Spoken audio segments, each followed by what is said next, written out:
Craft matters. In small ways, like how a coffee is brewed. And in not so small ways, like how your money is cared for.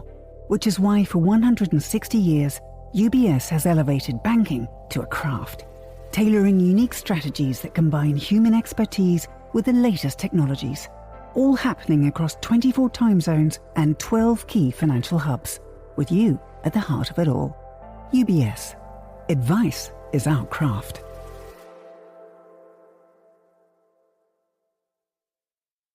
You're listening to The Globalist, first broadcast on the 17th of November 2025 on Monocle Radio. The Globalist, in association with UBS.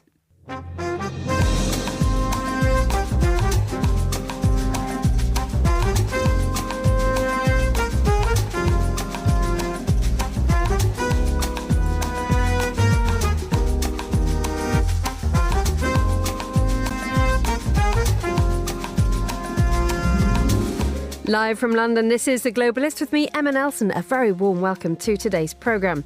Coming up, has Germany become too vulnerable to China? After years of close economic ties, Berlin is getting cold feet and looking for a way out. Also ahead in the next 60 minutes. The more I've received feedback from readers and viewers and the like, that it's almost paternalistic, and they say, stop trying to protect me. And by the way, they say, you're not trying to protect me, you're really protecting the man. The financial journalist Andrew Ross Sorkin gives us his predictions and view on the next financial bubble.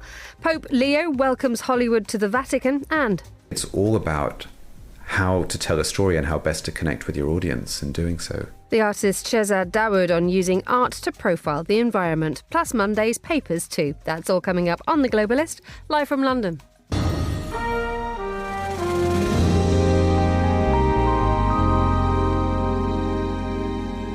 First, a quick look at what else is happening in today's news. President Trump has instructed House Republicans to vote for the full release of government files related to the sex offender Jeffrey Epstein, saying we have nothing to hide. The veteran right-wing politician Jose Antonio Cast is on track to win Chile's presidency, and a planned auction in Germany of artefacts from prisoners of Nazi concentration camps has been cancelled. Stay tuned to Monocle Radio for more on these stories throughout the day. But first, Germany is rethinking its relationship with China. Having enjoyed the benefits of selling goods to China for years, Berlin has become wary of just how dependent it has become. For example, Germany imports about 80% of its supply of rare earth minerals from China. So when a restriction was placed on their export by Beijing, Germany realised just how vulnerable it is. Well, I'm joined now from Berlin by Aaron Burnett, who's Senior Fellow at the Democratic Strategy Initiative in Berlin. A very good morning to you, Aaron. Good morning. So how vulnerable is Germany? Tremendously vulnerable, actually. We saw an interview a couple of weeks ago from the head of Germany's raw materials agency saying that the dependence of Germany on rare earths is so total, or on China is so total, rather, that Germany's own rearmament is very much at risk. If a solution to the rare earths issue is not found. These rare earths that we're talking about that China exports to Germany or has exported to Germany for a long time are very necessary for certain processes in defense manufacturing. So as we see Germany attempt to rearm and spend more money on defense to deal with the Russian threat, its dependence on China only increases. This is a major warning that we saw a few weeks ago, as well as advice that it was going to take quite some time, years in fact, to fix. So it is a tremendously massive problem, but we're also seeing the Chinese essentially extort German firms and say, if you want these critical minerals and these rare earths, you have to give us your intellectual property and trade secrets. So China is no longer engaging in espionage or corporate espionage that it makes some show of hiding. It is doing it right in the open, using Germany's own dependence against it. So the situation is quite serious. Could you dive a little bit deeper in what kind of companies are finding themselves at the receiving end of these requests? Certainly anything that is connected to sometimes even, you name it, really. There's auto manufacturing. There's certainly sometimes even pharmaceuticals that sometimes get into this issue. There's also, again, as we're also saying, sometimes even critical firms like defense firms, for example. So it is a rather, it's definitely a very, very key strategic vulnerability that Germany is experiencing when we're looking at Chinese dependence right now, especially when it comes to rare earths and also other critical minerals. Certainly any company that is engaged in the energy transition, has this vulnerability as well because of the amount of critical minerals that China has that are necessary for this particular transition and for these new technologies. Now, we're talking about this now because the government is actually looking at is revisiting a de-risking strategy, isn't it? So something was drawn up a couple of years ago, yet nothing binding, there were no targets in it. So what is changing now?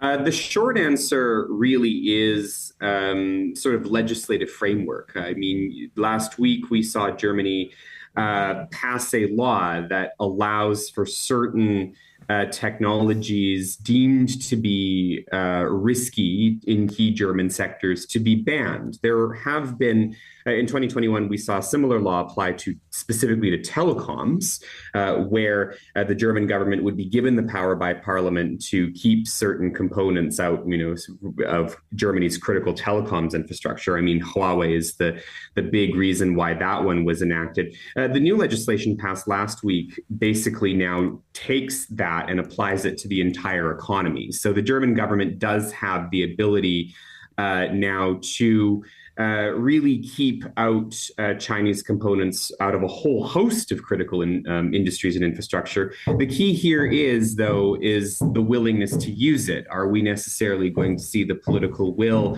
by the German government, either this one or future ones, to actually use those powers that Parliament is currently giving it? That really is the big question. You can have a strategy, but if it just is a nice document that sits on paper and you don't intend to follow through, then what is the point, really? That's the question for Germany now. Aaron, you seem to have some quite noisy neighbour there, but we will persevere with clearly the fact that you're in a busy city where this happens all the time. Explain to us now, therefore, how much Germany feels itself pulled to decouple, because obviously we've laid out the problems that it faces in terms of withdrawing its alliances with China. But is it feeling as if the European Union and indeed Donald Trump, the United States, is now making extra demands on it? I would certainly say that's the case. It may also explain why we have seen really an about face from this particular German government on China. This is a government or a party that campaigned certainly on being much more hawkish on Russia. But there was ahead of the election questions about, are we continuing with the same China policy that we've seen in years past that has put us at increasing risk? Are we repeating the same mistake with Chinese critical minerals as we did with Russian gas? That was the key question. We now seem to see a government that is willing to engage with China, a little bit more carefully and a little bit more hawkishly. Donald Trump, I think, has a lot to do with that, certainly. But again, I think the key question is, how much of this new sort of tough talk will be implemented? And as the finance minister and vice chancellor Lars Klingbeil is visiting China now, we can look at his opening statement before the trip. It really was an interesting statement that I think tried to be all things to all people. It ticked all of the usual boxes, saying we need to work with China on a whole host of global problems. We will seek better and fair entry for German companies into China, but also, we must engage with it on other tough issues such as Ukraine, and we must prevent new dependencies. But what does all of that really mean? Actually, it's a key question for Germany, which has had a China policy, which kind of sometimes speaks out of both sides of its mouth. Aaron, just looking at the way that Germany does move forward. And in the past, it has described China as partner, competitor and systemic rival, which is something which is a problem that many modern countries face today. But if we take the most obvious example of what's happening in Germany, which was when COSCO, the Chinese shipping firm, bought a stake in the Hamburg port terminal a couple of years ago. There were questions raised at the time about the Chinese influence in German infrastructure, but it was kept at a certain level, wasn't it? So it didn't have that much influence. And some of the questions now are saying, well, how does Germany regulate its interests without having to buckle or to withdraw or to decouple? How does it actually manage them practically? Well, I mean, the Costco example really was an interesting one in the sense that, I mean, there's a major stake in that port that China now has. And there were a lot of questions that came up around that time about how Olaf Scholz ever could have allowed it. That goes back also to his time as Hamburg mayor, for example, when, we saw a major push from subnational governments in Germany. Germany is a country of 16 federal states, attempt to try to attract Chinese investment. So that is a really big part of the challenge that Germany is facing. The federal government can certainly say that it wants to engage in a de-risking strategy, but it is also at the mercy of two things. One is subnational governments like Hamburg that actively court Chinese investment and don't seem to quite understand the tremendous risks that are associated with allowing China into your critical infrastructure. But the second is also German firms who really operate a lot of the time under the assumption that if anything really bad happens with China, such as it invading Taiwan, that the German government will essentially bail it out and compensate it for Chinese losses. The whole problem of making the risks public, but privatizing all of the profits. And there's no real change to German incentive structures that actually see this behavior changing. I mean, there are some smaller and medium-sized enterprises in Germany who have started de-risking from China, mostly because they know that they won't get bailed out if the worst happens. But when it comes to Germany's largest companies, they see themselves as systemic, and what really matters is whether the government can essentially effectively threaten them with saying, we won't bail you out if there really is a problem. So the challenges really are immense because we are seeing much, even increasing investment in China by German firms at a time when the government is saying it wants to de-risk. Aaron Burnett in Berlin, thank you so much for joining me on The Globalist.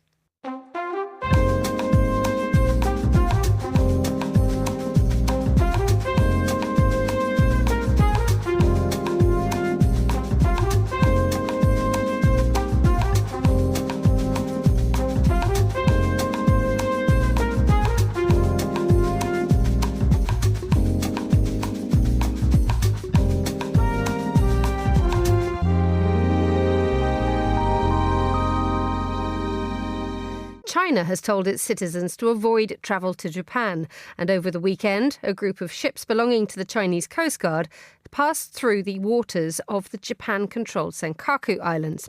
This all follows an escalating dispute between the two countries after the Japanese Prime Minister told her parliament that Japan could intervene militarily were Beijing to attack Taiwan.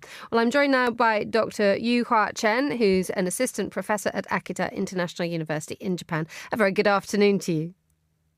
Good afternoon. So could you explain to us what has happened this weekend? Two things, really.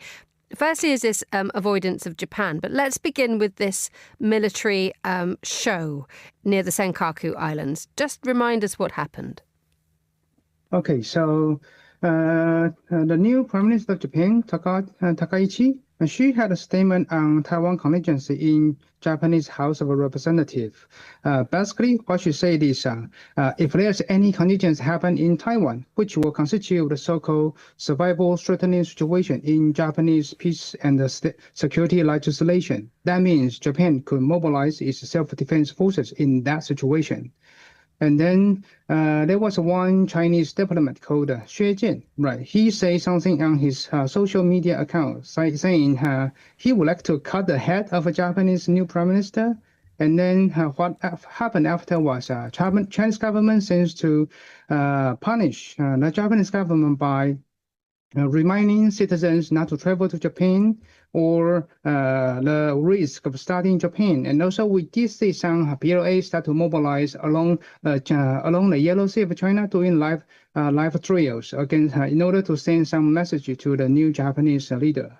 This message that Prime Minister Takaichi said a couple of weeks ago, clearly it has prompted, as you say, that reaction from China. But the fact remains is this is something that she has drawn from the time of Shinzo Abe, hasn't she? That her mentor. Right. Takaichi has been a protege of Shinzo Abe, and her color of anti-China has been very clear. So I think one important reason Beijing tried to give pressure to Takaichi is because Beijing really want to test the will of Takaichi. How will she respond to a situation like this, and probably try to test whether the United States will stand with Japan in this situation. And as a result, I mean, the fact is that we were just looking at the papers this morning. It looks like Japanese stocks related to tourism are falling, and there's been a strong business reaction to this, hasn't there, in the last 24 hours? Yes. So, but I would say the majority of people in Japan, they probably like this happening because for many people in Japan, they feel like Chinese tourism in Japan cause a lot of troubles. And also, they would like to see the Japanese Prime Minister stay tough against Chinese government because for many people in Japan, there's zero tolerance against this violent statement on social media, especially against Japanese Prime Minister. Not to mention launch so many sanctions against Japan. After all, what Takaichi say is just talking about a hypothetical situation when China used force against Taiwan. That is about a policy debate. It's all about democracy. So for many people in Japan, the response from Chinese government is irrational. It's irrational, but as we described, it's actually having. I'm just watching now. We've got shares in Takashimaya, which is the owner of Uniqlo, and we've got Japan Airlines and ANA are also saying drops of 5% in their business. So clearly, the reaction from the Chinese may, as the Japanese government is saying, be irrational, dissuading people from going to Japan. But what could be the real effect of this on the Japanese economy? There are a number of ways the Chinese government can punish Japan. Economy is one, as you mentioned, and there are a number of different ways, like doing military exercise or sending maritime vessels enter into waters around Senkaku Islands, or even try to doing military exercise around the waters of Japan. So the economic sanction that Chinese government gives Japan is huge. But as I mentioned, many people in Japan, they would like to see Japanese government can stay tough this time. How is this going to play out? Because we have a new prime minister, as you've just said, Japanese deciding to play tough as well, and the Chinese deciding to play tough as well. But you have that sense that because Takaichi has barely launched her career as prime minister, that this may be a long-term game or a long-term strategy that needs to be planned out. Will this calm down? In a sense, yes, because the Japanese government's response has been very low-key. And Takaichi say next time she will avoid to talk about a hypothetical situation in public. The thing is, the emergence of Taiwan equals emergence of Japan has been a consensus for many Japanese politicians for more than a decade.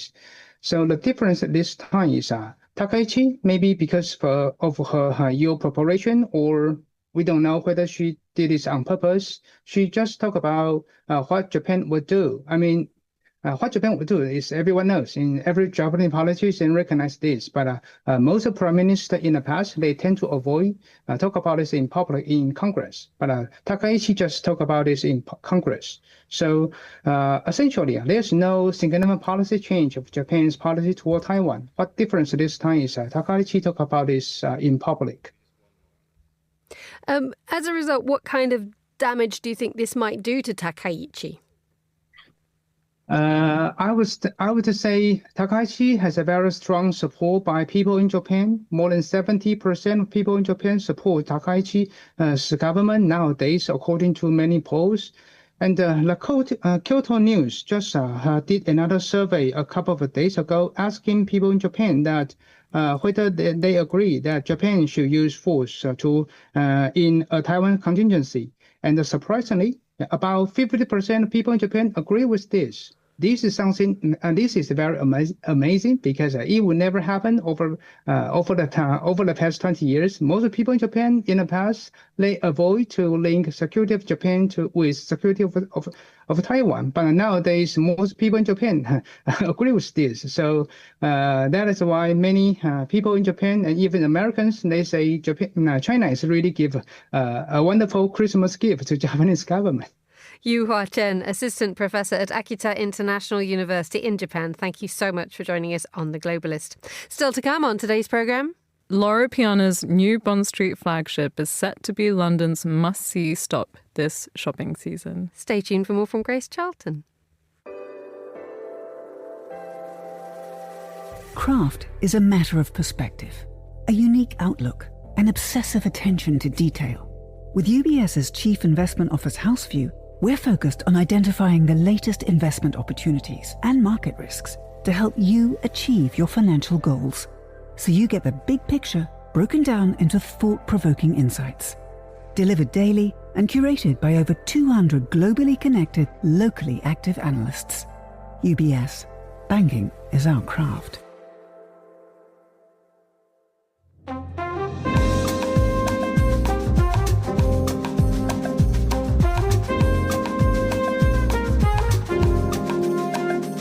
Let's dive in with the newspapers. Joining me in the studio is Charles Hecker, Russia analyst and author of Zero Sum. Good morning, Chuck. Good morning, Emma. How's it looking for you today? Looking a little bit crispy cold out there this morning. It was time to put on the heavy coat and wrap the scarf around tight on the way in. Double cardigan day. Right, let's have a look at the papers. As I've just mentioned in the headlines, this amazing turnaround by Donald Trump, now urging the release of the Epstein files. So this is in every newspaper across the land, really.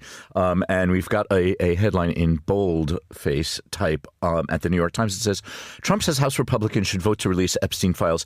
Emma, this is emerging from the very hard-knuckle politics of what is happening in Congress and in the White House on the question of the Epstein files. And that is the president's 180, an absolute whiplash-inducing 180 on the Epstein files, saying, go ahead, let them out, release them, is simply a reflection of the fact that President Trump no longer has the votes in Congress.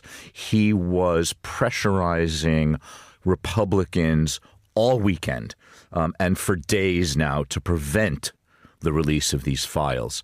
But it looks like, first of all, a significant number of House Republicans were going to vote in favor to release the files, and there was nothing he could do to stop them. Now you will have increased numbers of Republicans, most likely, voting to release the files. Trump says, we have nothing to hide. We never have had anything to hide. You know, this is his sort of typical kind of a pox on all your houses 180, sort of saying, well, if I don't have the votes, I'm going to pretend I didn't care in the first place. Just building on that, the fact that he feels as if what has brought him to the stage that he feels as if he doesn't have the votes to the point where he is agreeing for the release of the Epstein files, because there has been so much talk about what his role in all this is. That's right. And, well, what happened was, one of the things that brought this to a boil recently was last week's release of a very, very, very small amount of emails from the trove of Jeffrey Epstein emails in the possession of Congress. The Democrats released 3 or 4 emails that very closely tied President Trump to Jeffrey Epstein. Now, it has been public knowledge for a very long time that the two people knew each other, but Trump has always said that once things started to look fishy, he broke off with Jeffrey Epstein and he knew nothing about all of the heinous crimes that Jeffrey Epstein has been accused and indeed convicted of before he died of suicide in prison. Those 3 emails released by the Democrats raised the temperature quite dramatically. Then what happened was House Republicans released about 20,000 additional emails from the Epstein archives, trying to sort of muddy the waters and make it a little bit more difficult to find or to analyze those 3 emails in context. Explain a little more just how much the Epstein files has overshadowed America's ability to do business in the last few weeks. There is that talk that Donald Trump's diversion tactics were deployed when it comes to Epstein, and there was a government shutdown at the same time. That's right, among everything else. The broader context and the greater story about all of this, I think, are 2 things. The first is that Donald Trump campaigned and said that he would release the Epstein files when he became president. And his Attorney General, Pam Bondi, said, the file is on my desk. It's this great big fat dossier, and it's all going to be released to the public momentarily. That never happened, number one. Number two, the release, or the promised release of the Epstein files was part of the Trump promise to, quote unquote, drain the swamp, and to sort of relieve all of the sort of rumor mongering and the inside tittle-tattle and the sort of haze of allegations that the Epstein files had hanging over Washington. Do we know what's in them? Well, we were told at one point that there was a client list inside the Epstein files of people who were close friends of Jeffrey Epstein, who were apparently involved in his, absolutely abhorrent trafficking and abuse of underage girls and young women. We don't know if there is a client list or not. First we were told there was, then we were told there wasn't. I guess what everyone is looking for is not just a smoking gun in all of this, but a gun that is ablaze and on fire. And because this has now become also almost an issue of popular political culture in the United States, you've got to lance the boil. And so this has got to come out, pour over it, see what's what. And the Trump administration has got to move past this, because otherwise this will be an enduring political albatross for Trump for the rest of his presidency. Let's move on to a story in the FT about the US-Venezuela standoff. I think we've got 3 people who have been killed in another. There's been another strike on a vessel in the East Pacific in the last 24 hours. All eyes were on whether the United States would mount some sort of military action in or on Venezuela. But there is now the possibility that all this could be solved with a one-to-one meeting between Donald Trump and Nicolas Maduro, the president of Venezuela. Emma, listen to this. Off the coast of Venezuela, we're looking at a story in the FT, by the way. Off the coast of Venezuela, there are more than 14,000 American troops. There are a dozen warships. There is a nuclear-powered fast attack submarine, a special operations vessel, and F-35 fighter jets. This all taken together is bigger than the Venezuelan army, by some substantial measure, I suspect. And so in the sort of use it or lose it school of weaponry and military maneuvers, President Trump has really pushed all of the pieces on the chessboard close to Venezuela. And he's got to do something now. What he's telling us he's done is he has forced Maduro into a negotiation stance. Maduro's government, according to the White House, would like to talk. And we'll see where these talks go, because it's clear that I think the ultimate goal in all of this is regime change. What is the purpose of Trump wanting particularly to target Maduro as regime change, given the fact that Maduro is not popular anyway, and I think he came into power in 2013, and the fact remains that there have been concerted efforts to try to remove him from power. But at the end of the day, Trump likes a strong man. That's right. This is a slightly mysterious situation because in the way that he enacts and drives a lot of his activity these days, President Trump is saying that this is in response to a national emergency, and he is blaming Venezuela for the flow of illegal drugs into the United States, even though most of them come via Mexico. But by saying that this is in response to the influx of fentanyl and other types of narcotics into the United States, that he has these extraordinary powers to exert this military buildup because they're in response to an emergency. I was about to say, who knows what's behind all of this? And, there are some drugs coming out of Venezuela, but not that many. Venezuela is in the U.S. sphere of influence because it's in the same hemisphere. It's in Latin America. This is a place where the United States likes to exercise and throw its weight around a little bit. There is an enormous amount of oil in, under, and around Venezuela. And, I think that there are just some sort of similarities between what happened in the second invasion of Iraq and the buildup to what looked like it could be an invasion of Venezuela that bear a couple of similarities. Charles Hacker, thank you so much for joining me in the studio. You're listening to The Globalist live on Monocle Radio.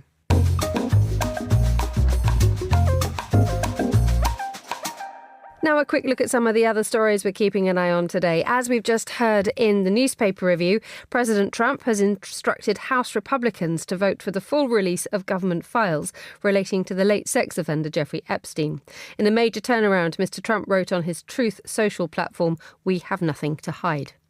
The veteran right-wing politician Jose Antonio Cast is on track to win Chile's presidency. 7 out of 10 voters in this weekend's election backed right-wing parties. He's expected to face a communist rival in a runoff next month. And a planned auction in Germany of artefacts from prisoners of Nazi concentration camps has been cancelled. The sale triggered a number of protests ranging from the Polish government to Holocaust survivor groups. This is The Globalist. Stay tuned.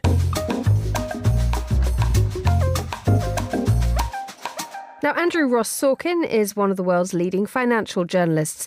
He's a CNBC host and founder of the Deal Book newsletter for the New York Times. Plus, he's the author of Too Big to Fail about the 2008 financial crisis. For his latest project, he's gone back further to 1929, the first major financial crisis. Well, Andrew came into Midori House recently and sat down with Monocle's Chris Chermak, who began by asking what motivates Wall Street to keep pushing the boundaries. We are always after the lottery ticket. I mean, I think that one of the things that happened actually in the 1920s that we live with today is a sort of shift in even what the American dream is or was. At one point, that dream was, the sort of rags to riches kind of, Horatio Alger dream. And I think in the 1920s, and I think that the dream you see on Instagram and TikTok today is a sort of get-rich-quick scheme. And I think everybody wants their chance at the ticket. The problem with getting the lottery ticket is that most people lose. Or you get the lottery ticket and then you lose all the money once you've had the lottery. Well, that's true, too. Is part of this also a failure almost to believe that another crisis can happen? Or is it something else, like more of a hubris in thinking that even if there is a crisis, I'm going to be the one who's able to ride that wave back? Well, I will flip it around on myself and just say that here, I will counter my own argument about Moore or the lottery ticket, because there's one other piece to that, and it doesn't fit the narrative. Because the truth is that if you look over the last 100 years, it has been much more profitable to be a professional optimist than a professional skeptic or Cassandra. It just has. In fact, by the way, there's a sort of a fun moment in the book where Winston Churchill shows up in New York. He's actually there during the crash, which is shocking. But after the crash, and he had lost some money, he got bitten by the bug too of stock trading. He talks about the idea of this sort of American optimism. And it's true that speculation, you do need some sense of speculation in the system to create any great innovation. Whoever was investing in Tesla at the beginning, when it seemed like a completely absurd idea, needed to be a speculator. And so you want some kind of speculation. So the question is, is a bubble and the fact that it's going to burst a feature or a bug of this capitalistic system? I question it. I don't know, because I do. At this point, it has to feel like a feature, no? I think it is, but you do want, you're trying to thread this sort of very complicated needle, right, where you're trying to create a system that has some semblance of speculation, but not too much speculation. And how do you find the balance? Which does bring us right to today, because I know you've talked about this before. You have said you believe that another bubble is coming. Even how could it not be? Exactly. How could it not be? Given our history, it's impossible to believe there won't be.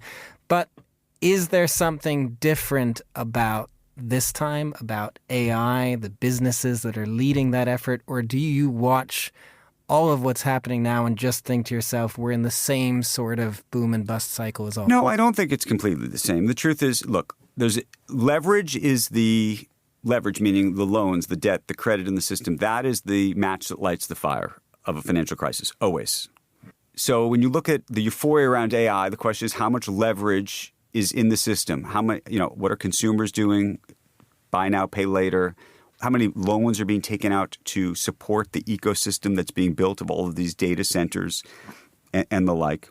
So there's part of me that likes to think that maybe we're like 1999 and not 1929 because it's like a tech-led bubble, and if it bursts, maybe for 2 or 3 years, equity values are down.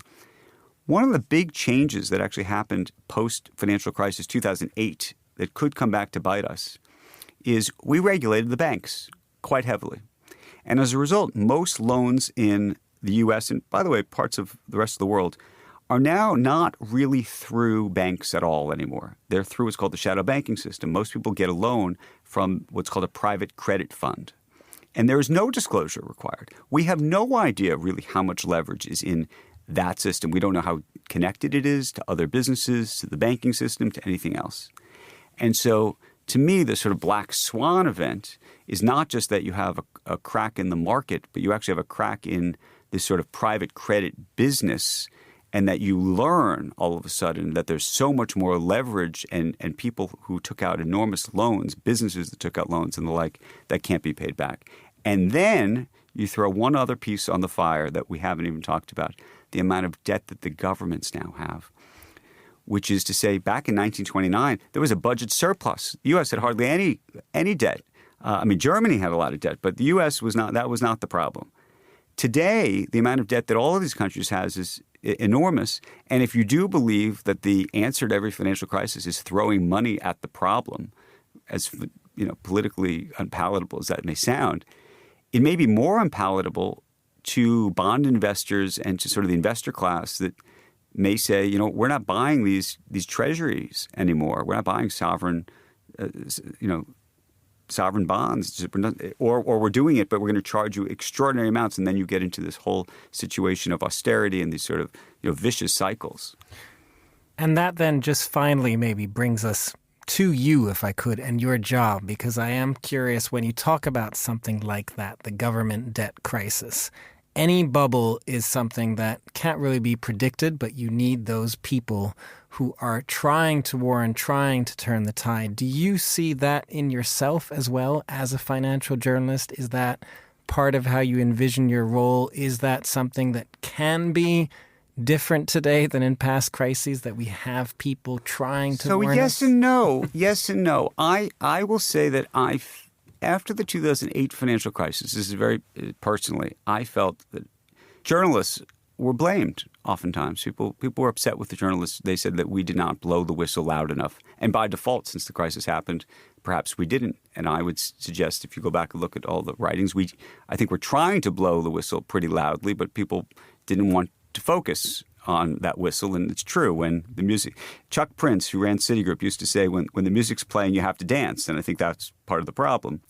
I found more recently, the more I have been cautionary, the more I've received feedback from readers and viewers and the like, that it's almost paternalistic. And they say, stop trying to protect me, Andrew. And by the way, they say, you're not trying to protect me. You're really protecting the man by sort of being almost paternalistic about these things. So I don't know. I also am very cognizant that being the Cassandra and being right is very difficult. So Charles Merrill of Merrill Lynch, he founded Merrill Lynch in 1928. He came out and told his clients to get out of the market. Between 1928 and September of 1929, the stock market went up 90%. You can be directionally right, but totally wrong on the timing. So I think in terms of my own role, I should be raising the questions, throwing the flags, but not necessarily offering financial advice. Andrew Ross Sorkin there, speaking to Monocle's Chris Chermak. You can hear the full conversation on Monocle's big interview on our website or wherever you get your podcasts. You're listening to The Globalist.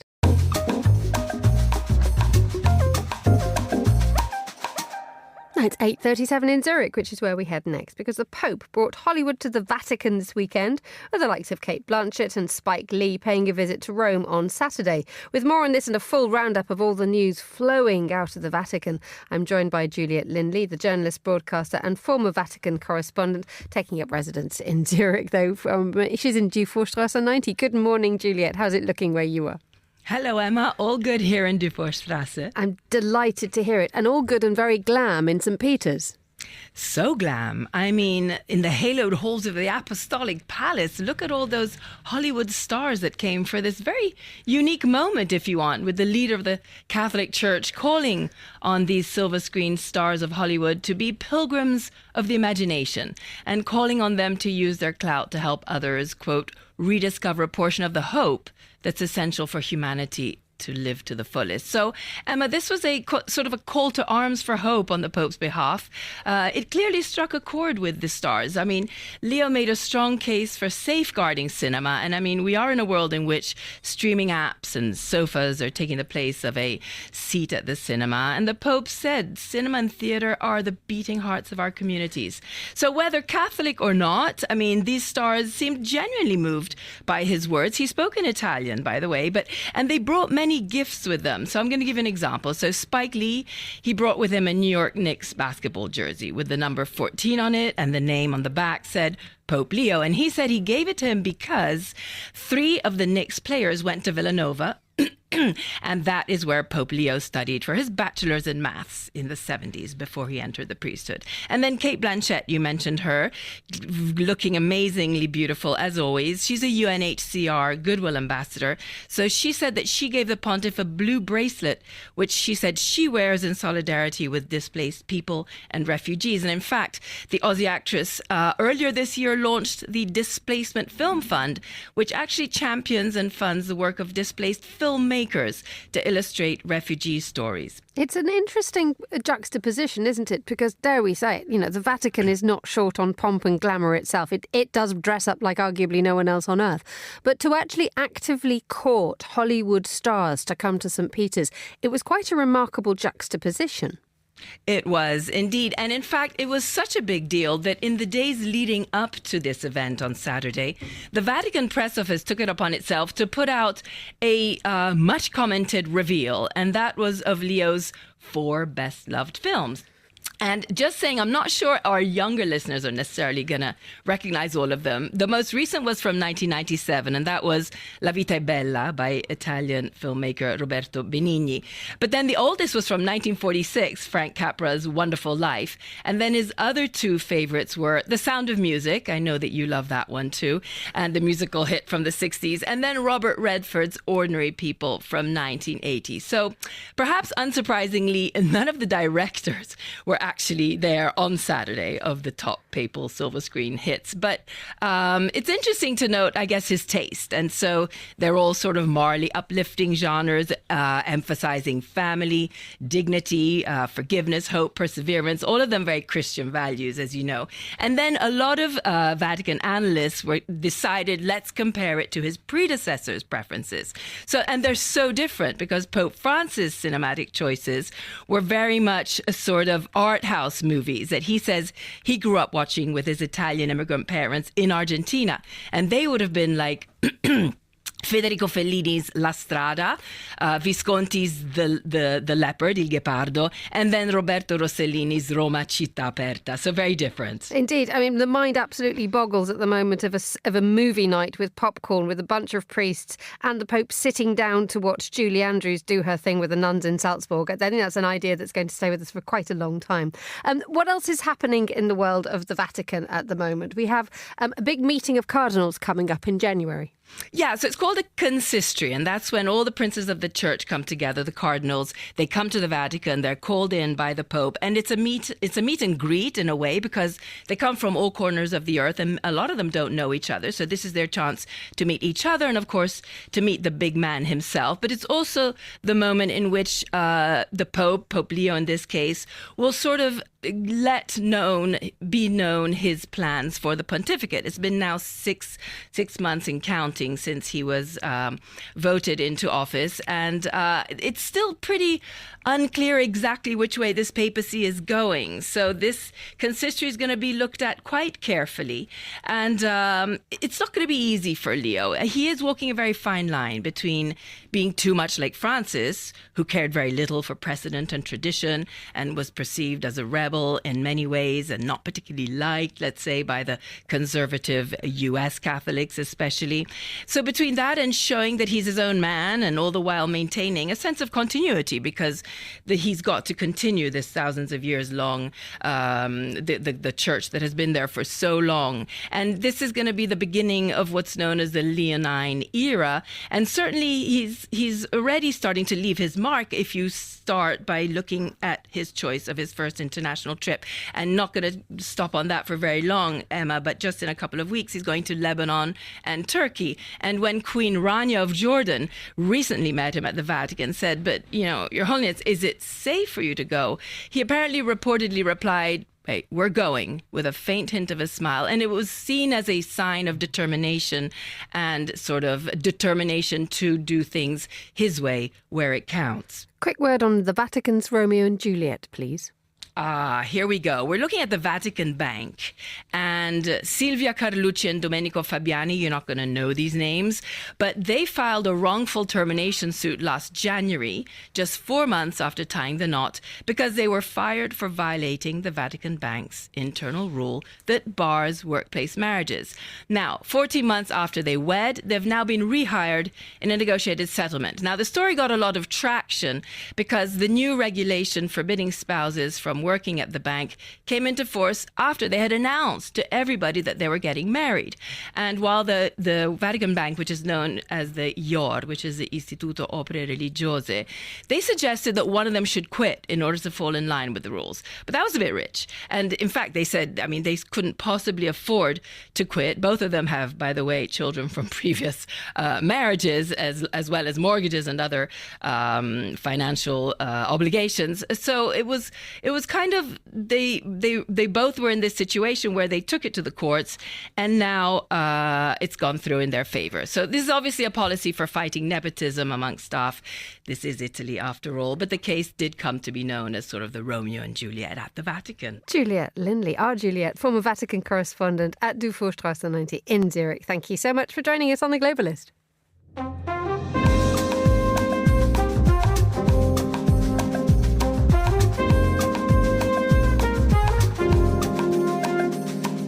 Now for a look behind some of the headlines we're following, here's Monocle's Associate Editor for Design and Fashion, Grace Charlton, on Loro Piana's reopened London flagship.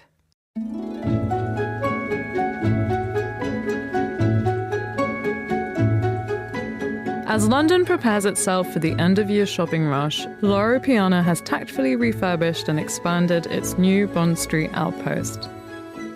As part of this reopening, the luxury Italian fashion brand joined forces with London-based curator Judith Clark to install an in-store exhibition titled Master of Fibers. It narrates the century-long history of the house, with cabinets that display fabric sample books and documents from Loro Piana's archive in Piedmont. The simple travertine-clad exterior of the shop betrays its vast interiors. Here, rooms are split according to function, from accessories and ready-to-wear to a space for top-bill clients available by appointment only. Throughout the space, natural materials, think marble, silk and brass, create a cohesive tactile feel. And if that's not enough to entice, Loro Piana has made sure to turn up the twinkle factor on its window displays. And my thanks to Monocle's Grace Charlton. For more, sign up to our daily newsletter, The Monocle Minute. Head over to monocle.com/minute. IQ, EQ, and AI. 3 components key to the craft of innovation at UBS. Because to stay ahead in a rapidly evolving age, you need a partner with decades of experience, endless passion for the work, and a finger on the pulse of leading technologies, bridging human expertise with artificial intelligence, all to elevate you. UBS. Banking is our craft.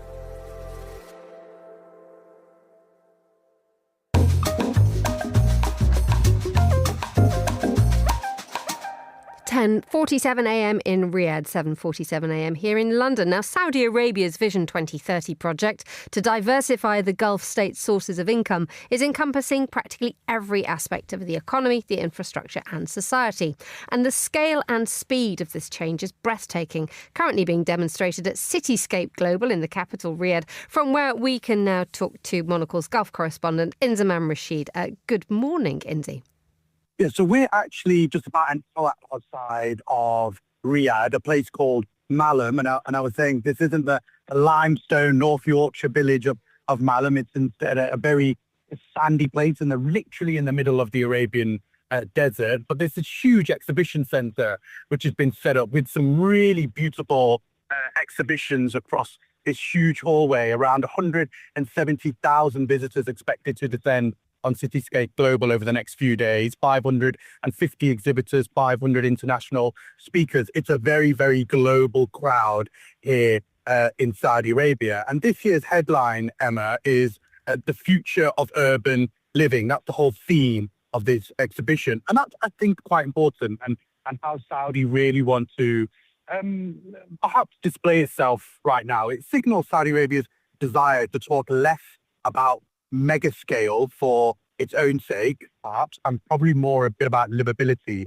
sustainability, digital infrastructure as well, and how cities feel as well as how they look. What is hugely interesting is that there will be partners from all over the world attending over the next few days. But there is obviously a huge presence from many of the Saudi and the PIF-backed real estate developers who have got some of these huge mega giga projects across the country, and particularly as they focus towards that Vision 2030, and also bringing in huge amounts of foreign direct investment, allowing people from next year to actually invest in Saudi Arabia to purchase property across the whole kingdom. Explain who's coming, who's interested.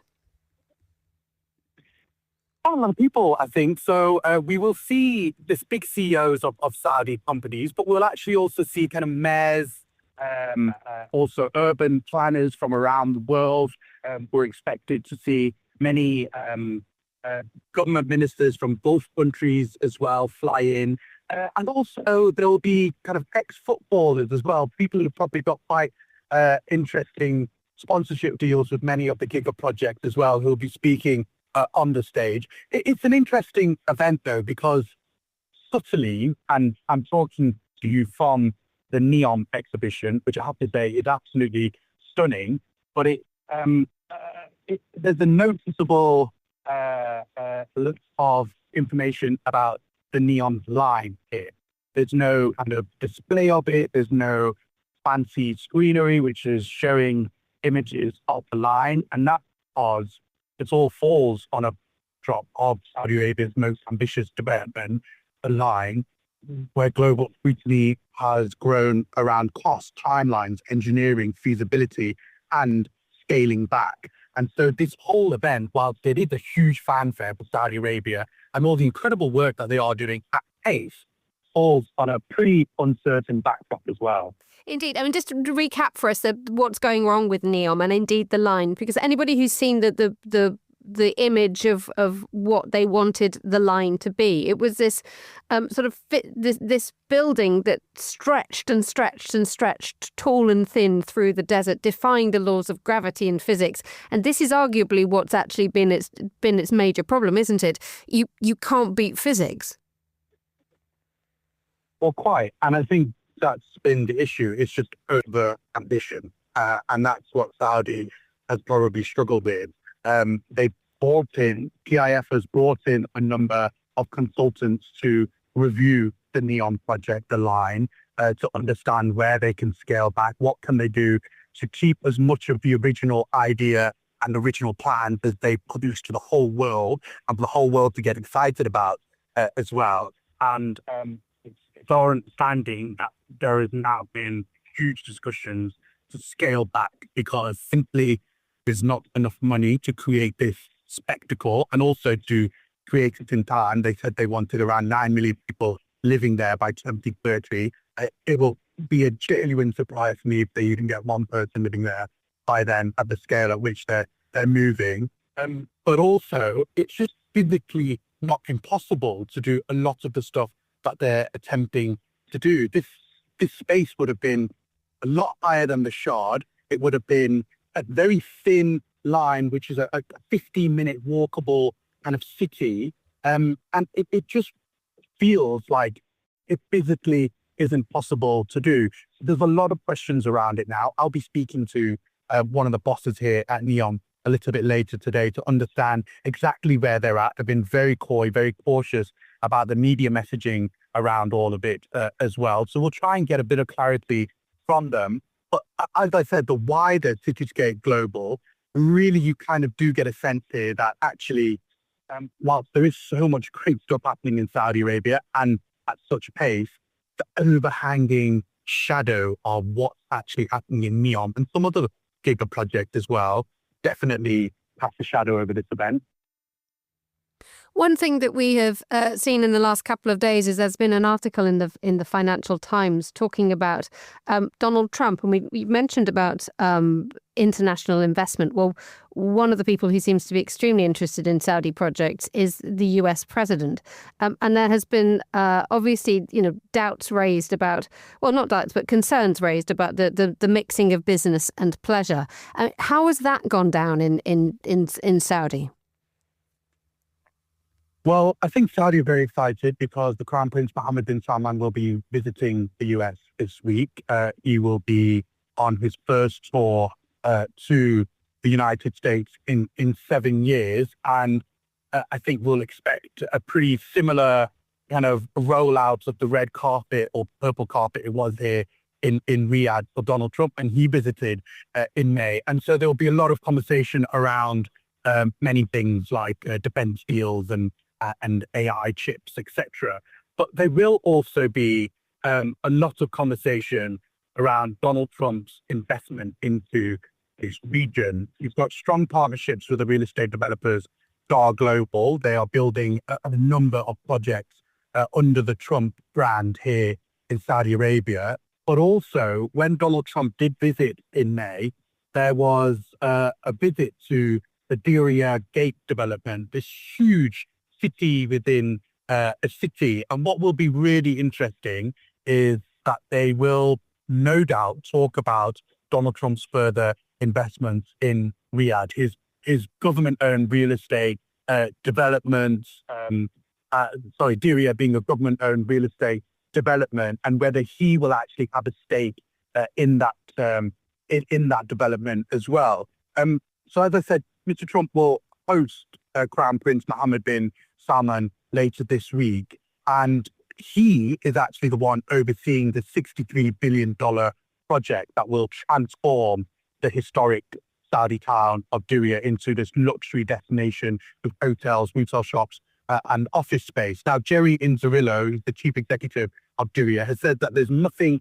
announced yet, but soon there will be, and he is a longtime friend of President Trump. He said that it would just be a matter of time before the Trump organization actually sealed a deal. So I would not be surprised if returning from this trip, Mohammed bin Salman has perhaps persuaded the president to invest more into real estate, perhaps away from the tech and the defense deal, which will be happening as well. But real estate as well will be a huge involvement here. We'll have to leave it there. Inzamam Rashid, thank you so much for joining us from Cityscape Global in Saudi Arabia.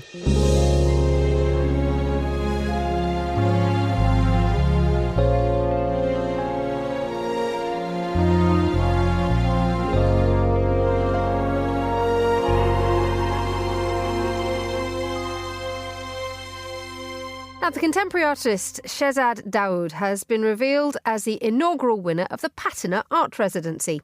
It's a new annual art award from Patina Hotels and Resorts, and it celebrates artists whose work reflects a commitment to impact and to sustainability. Well, Monocle's Tom Webb caught up with Shezad at his studio to talk about the award and his upcoming exhibition in Abu Dhabi. I guess I started out 10 years ago sort of nervously knocking on scientists' doors, wondering if they'd talk to an artist. And, 10 years later, weirdly, in the way these things go, I seem to be known for this now, and people approach me and I seem to start to win awards based around it, which is nice after a decade of working in the field and trying to sort of talk about things that I feel are very important and that I'm very passionate about. So it gives me a chance to work on the ground, do some research, engage with new minds, and the context there again. We know there's sort of coral reefs in the Maldives have been seeing mass die-off. So how does one respond to that artistically? How does one communicate it to more people? For me, a lot of the work around oceans I do is trying to make the invisible visible. It's almost like the old esoteric maxim, as above, so below. How do we connect the dots and start to get people more engaged and to see what otherwise can easily remain unseen? And you work across all mediums to achieve this. That was going to be my next question, how you are using your art to communicate this message. What kind of pieces are you creating? What does it look like and what do they convey? I mean, up to this point, I'm quite multidisciplinary, whatever people think of that term. I always used to get told off for it at college and onwards for not focusing. But I never really saw the world in one way. For me, it's like, how do you join dots? How do you find the right form to express an idea? And it's not always through one specific medium. I make paintings, I make sculpture, but I also work with film and more recently digital media. And I think it's all about how to tell a story and how best to connect with your audience in doing so. And nature informs a lot of your work and the colours that you use. I want to talk about a very exciting piece that you showed me, a piece of coral, which is so staggering to look at because it's the detail is amazing, but there's a little trick up its sleeve. I guess I've always been really interested in the materials I work with and sort of pushing the envelope with them. So I'm often testing things out. So the little coral sculpture we looked at is actually made of bronze, but then it's carefully hand painted almost to disguise the fact that it's bronze. So I like to sort of see what materials can do. But I guess the trick you're referring to was I was quite interested. One of the things I fall in love with each time, again, is marine bioluminescence. And I was interested to see if one could reproduce that through paint. And, we work with fluorescent paints, but then how do you make them stable and archival for an artwork?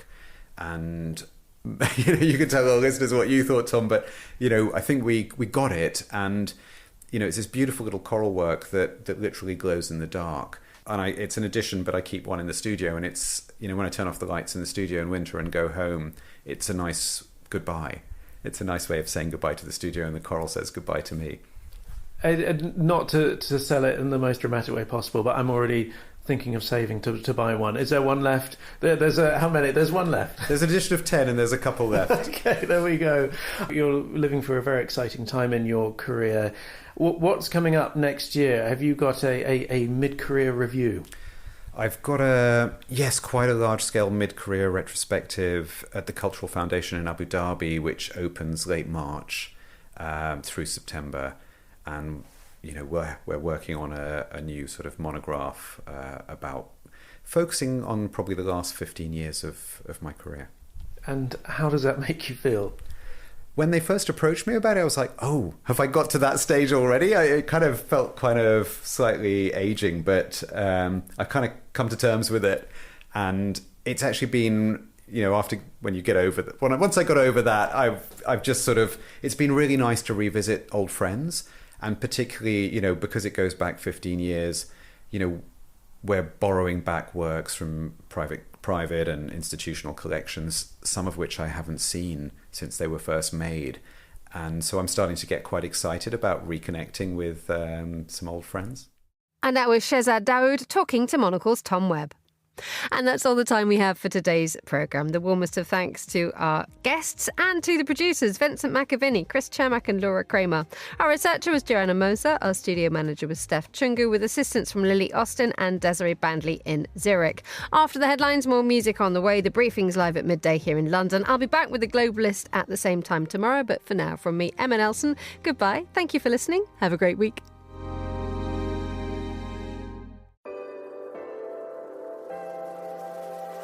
With UBS, you have a truly global partner, incorporating new technologies, innovative approaches, and unexpected opportunities, leading you to insights that help answer the questions that matter, delivered with passion, care, and unmatched expertise. Because it's about rising with the dawn each day, knowing that we can do even better. That's what banking is to us. Not just work, but a craft. UBS. Advice is our craft.